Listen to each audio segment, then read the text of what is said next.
মোহাম্মদ ইউনূসের বোধহয় সেভেন সিস্টার্সের প্রতি একটা বিশেষ দুর্বলতা রয়েছে, কারণ ভারত পাকিস্তান দ্বৈরথে ভারত যেভাবে পাকিস্তানকে ধুয়ে কাপড় পরিয়ে দিয়েছে তা দেখেও মোহাম্মদ ইউনূসের কোনো শিক্ষা হলো না। পাকিস্তান ভারতের দিকে শুধু আঙুল তুলেছিল, 9টা জিহাদি ঘাঁটি সহ এয়ারবেস ভেঙে গুড়িয়ে ভারত পরিষ্কার বুঝিয়ে দিয়েছিল ভারত কারোর রক্তচক্ষু মেনে নেবে। কিন্তু এখনো বোধহয় মোহাম্মদ ইউনূসের বোধোদয় হয়নি। তিনি চট্টগ্রাম বন্দরে গিয়েও সেই সেভেন সিস্টার্সের কথা বলেছেন। ये प्रोफेसर मोहम्मद यूनुस रुकने वाला नहीं है। इसने एक बार फिर कह दिया है कि सेवन सिस्टर चिटागोंग पोर्ट के लिए जो रोड है, इकोनॉमिक जोन है, उसको इस्तेमाल करेगा नेपाल भूटान के साथ। ये इसको किसने हक दिया है? किससे पूछकर ये सेवन सिस्टर को अपने साथ मिलाना चाहता है? मोदी जी ने एक बुरा हाल किया है ना पाकिस्तान का, और किस तरह से हमला किया है पाकिस्तान के ऊपर। अब बांग्लादेश को भी बता सकता है, बांग्लादेश का नाम वर्ल्ड के मैप से खत्म कर देगा। और इसको कितने पहले भी हमने रोका था, अब फिर इसने सेवन सिस्टर की बात कर दी है। यानी जो इंडियन है अब घबरा गए हैं, क्योंकि जो प्रोफेसर यूनुस है वो नोबेल प्राइज विनर, यार वो विजनरी लीडर है। उसने एक बार फिर ठीक से इंडिया की बोलती बंद कर दी है। ये इनॉग्रेशन की जो सेरेमनी थी चिटागोंग पोर्ट पर, वहां पर जाकर क्या जोरदार, मैं कहता हूं कि तमाचा मारा है। अस्सलाम वालेकुम दोस्तों, আমি এহসান খান আর আপনারা দেখছেন এহসান খাन यूट्यूब चैनल। आशा करें আপনারা সবাই ভালো আছেন। दोस्तों, जैसा कि आपको पता है कि प्रोफेसर यूनुस चाइना के सफर पर गए थे और वहां पर जाकर कहा था कि ये जो सेवन सिस्टर हैं, ये बे ऑफ बंगाल है, इसका जो गार्डियन है वो हम हैं, यानी बांग्लादेश। अगर सेवन सिस्टर तरक्की करना चाहते हैं, सी का इस्तेमाल करना चाहते हैं, तो वो डिपेंडेंट है बांग्लादेश के ऊपर। उसके बाद इंडिया में आग लगी, मोदी जी को मरोड़ उठे, पेट में दर्द गोदी मीडिया के। इसी तरह बड़ा आग बगोला हुए प्रोफेसर यूनुस ने हमारी सेवन सिस्टर का नाम क्यों दिया है, ये है वो है। लेकिन भाई वो कहते हैं ना, अभी रुकने वाला नहीं है, वो रुकने वाला नहीं। उसने फिर कर दी बात। अब ये लेटेस्ट जो स्टेटमेंट है प्रोफेसर यूनुस की, अब फिर वो आग बगोला हो रहे हैं। उन्होंने कहा कि देखें, जो सेवन सिस्टर हैं, ये जो चिटागोंग की पोर्ट है, इसका रूट के लिए उन्होंने यूएई की कंपनी को बुलाया है कि आए यार, इधर ट्रैफिक बहुत ज्यादा है, इसके लिए आप काम करें। अब देखें, दुबई और यूएई की जो कंपनी है वहां पर वो काम करेगी, और फिर उसके लिए वो कह रहे हैं कि इसको इस्तेमाल कर सकते हैं सेवन सिस्टर नेपाल भूटान। अब नेपाल भूटान का एक डेलीगेशन आया था, उन्होंने कहा ठीक है जी, हम आपके साथ हैं, हम आपके साथ इकोनॉमिक जो कॉरिडोर की बात हो रही है, इकोनॉमिक की, वो हम उसके साथ आपके साथ मिलकर काम करने के लिए तैयार हैं। लेकिन अब जो इंडियन है वो चीखें मार रहे हैं, किसने फिर हमारी सेवन सिस्टर को तोड़ने की बात करी। आइए दोस्तों, इसी के ऊपर एक वीडियो क्लिप है, वो देखेंगे, फिर हम इसके ऊपर बात करेंगे। 3, 2, 1 एंड क्यू। দিনটা ছিল 28শে মার্চ। মোহাম্মদ ইউনূস তিনি চীনের প্রেসিডেন্ট শি জিনপিং এর সঙ্গে বৈঠক করেছিলেন। এখানেই ভাষণ দেবার সময় ভারতের উত্তর পূর্বের 7 রাজ্যের প্রসঙ্গ তুলেছেন ইউনূস। ইউনূস বলেন, ভারতের উত্তর পূর্বের 7টি রাজ্য সেভেন সিস্টার্স। এই 7টি রাজ্য ল্যান্ডলকড, ওদের সমুদ্র নেই, আমাদের কাছে সমুদ্র আছে। এটা একটা বিশাল সুযোগ। চীনের অর্থনীতির উন্নতির জন্য এটা একটা বড় দিক হতে পারে।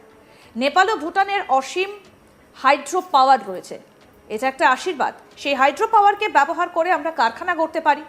বাংলাদেশ থেকে আপনারা বিশ্বের যে কোনো জায়গায় পৌঁছে যেতে পারেন, কারণ বাংলাদেশের ব্যাকইয়ার্ডে সমুদ্র রয়েছে। আপনারা বাংলাদেশে কোনো জিনিস উৎপাদন করে চীনে বিক্রি করতে পারেন। বাংলাদেশের অন্তর্বর্তী সরকারের প্রধান নিজের দেশ সম্পর্কে বলতেই পারেন, কিন্তু ভারতের সেভেন সিস্টার্সের রাজ্যগুলো নিয়ে বলার অধিকার কি তার রয়েছে? যাই হোক, মোহাম্মদ ইউনূসের বোধহয় সেভেন সিস্টার্সের প্রতি একটা বিশেষ দুর্বলতা রয়েছে, কারণ ভারত পাকিস্তান দ্বৈরথে ভারত যেভাবে পাকিস্তানকে ধুয়ে কাপড় পরিয়ে দিয়েছে তা দেখেও মোহাম্মদ ইউনূসের কোনো শিক্ষা হলো না। পাকিস্তান ভারতের দিকে শুধু আঙুল তুলেছিল, 9টা জিহাদি ঘাঁটি সহ এয়ারবেস ভেঙে গুড়িয়ে ভারত পরিষ্কার বুঝিয়ে দিয়েছিল ভারত কারোর রক্তচক্ষু মেনে নেবে না। কিন্তু এখনো বোধহয় মোহাম্মদ ইউনূসের বোধোদয় হয়নি। তিনি চট্টগ্রাম বন্দরে গিয়েও সেই সেভেন সিস্টার্সের কথা বলেছেন। বাংলাদেশের অর্থনীতি নিয়ে বলতে গিয়ে সেভেন সিস্টার্সের কথা বলেন। তার মধ্যে সেভেন সিস্টার্সের হৃৎপিণ্ড নাকি চট্টগ্রাম পোর্ট। এই চট্টগ্রাম পোর্টের সঙ্গে সেভেন সিস্টার্স যুক্ত হলে নাকি তা লাভবান হবে বলে মত ইউনূসের। কি বলেছেন মোহাম্মদ ইউনূস, বাংলাদেশের প্রধান উপদেষ্টা অন্তর্বর্তী সরকারের? আসুন শোনাই।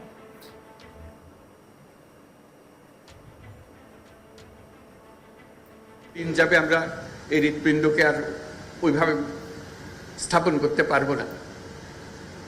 আমাদের যে সুযোগ আছে, এই সুযোগে আমরা হৃৎপিণ্ডকে ওই সাইজের, যে সাইজে আমরা কল্পনা করি বাংলাদেশের অর্থনীতি দাঁড়াবে, বাংলাদেশের ভবিষ্যৎ পরিবর্তন হয়ে যাবে, এটা পরিবর্তন না করে বাংলাদেশের কোনো অর্থনৈতিক পরিবর্তন সম্ভব না।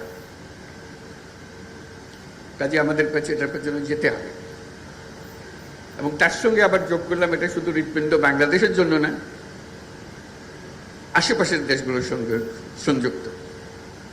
যে কারণে নেপালের কথা বললাম, ভুটানের কথা বললাম, সেভেন সিস্টার্সের কথা বললাম, সবার জন্য হৃৎপিণ্ড একটাই। নেপালের জন্য হৃৎপিণ্ডই নেই, কাজে আমাদের হৃৎপিণ্ড দিয়ে তাকে চালতে হবে। আমরা তাকে সেই সংযুক্ত করতে চাই, এটা আমাদেরও লাভ, তাদেরও লাভ, আমাদেরও লাভ। এটা এমন নয় যে তাদের মেহেরবানি করে, মেহেরবানির বিষয় না। এই হৃৎপিণ্ড যদি সংযুক্ত হয় সেও লাভবান হবে, আমরাও লাভবান হব। ভুটান যদি এটার সঙ্গে সংযুক্ত হয় সেও লাভবান হবে, আমরাও লাভবান হব। সেভেন সিস্টার যদি এটার সঙ্গে সংযুক্ত হয় তারাও লাভবান হবে, আমরাও লাভবান হব। এই হৃৎপিণ্ডকে বাদ দিয়ে চললে যারা এটাতে বাদ দেবে তারা ক্ষতিগ্রস্ত হবে। রক্ত সঞ্চালন হবে না সেখানে, অর্থনৈতিক সঞ্চালন হবে না সেখানে। এটা আমাদের কারো কাম্য না, তাদেরও কাম্য না, আমাদেরও কাম্য না। আমরা চাই যে সবাই মিলে আমরা এই বন্দর থেকে এই সঞ্চালনটা পাই, শক্তিটা পাই, অর্থনৈতিক শক্তি জেগে ওঠে। वेल डन, शाबाश, এখানেই শেষ নয়। ग्रेट। সম্প্রতি নেপালের হাউস অফ রিপ্রেজেন্টেটিভসের ডেপুটি স্পিকারের সঙ্গে বৈঠক করেন ইউনূস। সেখানে তিনি একটা সমন্বিত অর্থনৈতিক স্ট্র্যাটেজির কথা তোলেন। ইউনূসের দপ্তরের তরফে এক্স হ্যান্ডেলে একটা পোস্টে লেখা হয়, বৈঠকে তিনি বলেছেন বাংলাদেশ, নেপাল, ভুটান এবং সেভেন সিস্টার্সের জন্য একটা সমন্বিত অর্থনৈতিক পরিকল্পনা থাকা উচিত। পোস্টের পরের লাইনে লেখা রয়েছে, সেভেন সিস্টার্স বলতে তিনি ভারতের উত্তর পূর্বের রাজ্যগুলোর কথা বলেছেন। পোস্টে বলা হয়, অধ্যাপক ইউনূস অভিন্ন অবকাঠামো এবং জ্বালানি উদ্বেগের মাধ্যমে আঞ্চলিক সহযোগিতা জোরদার করার তৎপরতার উপর জোর দেন। दोस्तों, आपने ये वीडियो देखी है किस तरह से प्रोफेसर मोहम्मद यूनुस जो मास्टर स्ट्रोक खेलने के एक्सपर्ट हैं, माहिर हैं, उनकी तरफ से किस तरह से एक बार फिर सेवन सिस्टर का नाम लिया गया है और उनको कहा गया है कि भाई ये जो चिट्टागोंग पोर्ट है इसका इस्तेमाल किया जा सकता है। किस तरह से उसको मॉडर्नाइज बनाया जा रहा है, यूए की कंपनी को हायर कर लिया गया है और नेपाल, भूटान के डेलीगेशन भी आया है, वो भी आपने वीडियो में देखा।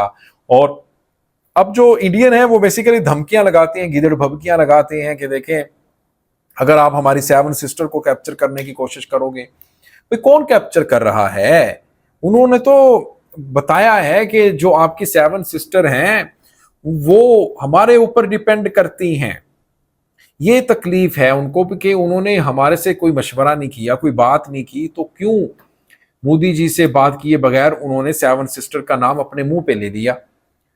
और वो कह रहे हैं, अब धमकियां देना शुरू कर दी हैं कि हम तबाह कर देंगे। हमने जिस तरह से पाकिस्तान को किया, क्या किया है पाकिस्तान में आपने? आप हुए हैं तबाह, आपका हुआ है नुकसान, हिंदुस्तान का हुआ है बहुत ज्यादा नुकसान। तैयारे गिर गए, डिफेंस सिस्टम तबाह हो गया, पायलट पकड़ा गया, पता नहीं क्या कुछ हुआ। लेकिन आप कहते हैं कि हम मैप से ही, दुनिया के मैप से ही बांग्लादेश को मिटा देंगे। इतनी जरूरत है क्या? आप पहले अपनी सेवन सिस्टर को तो बचा कर रखें। अरुणाचल प्रदेश कहाँ जा रहा है? जी हाँ, वो अब चाइना लेकर हटेगा। एक सिस्टर गई आपकी, इसी तरह एक एक करके टुकड़े होंगे। अखंड भारत का ख्वाब देखने वालों, अब गज़वा हिंद की बारी है, याद रखिएगा। इसी के साथ दोस्तों मुझे दें इजाज़त और अपना बहुत ज़्यादा ख्याल रखिएगा। अल्लाह हाफिज़।